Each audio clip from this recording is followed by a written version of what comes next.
There certainly are challenges today that community banks and credit unions are faced with, but they've been faced with challenges for decades.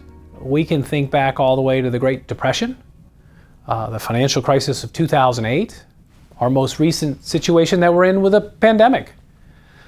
There's been sweeping regulatory changes throughout the years.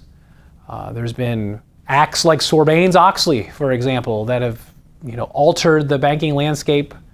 There's been stress testing that's been put on to community banks, right? And certainly, from the Great Depression to today, there are less community banks and credit unions out there. But nevertheless, they've always been great at responding to whatever is thrown at them.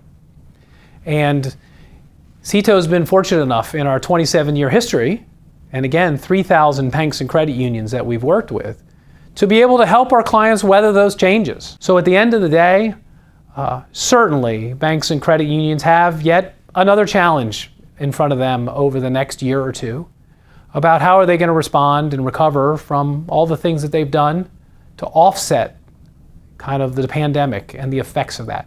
They have a balancing act ahead of them, right? Because certainly banks and credit unions are going to be challenged to continue to, bring in profits, to continue to serve their community, but at the end of the day, continue to grow as an institution.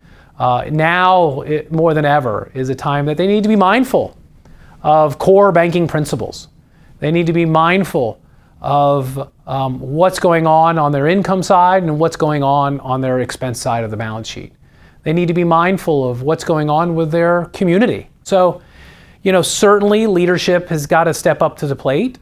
And they have been stepping up to the plate for their communities. They have been stepping up to the plate for every one of their customers or members if you're inside of a credit union. And we've seen the best come out of everybody in this tough time.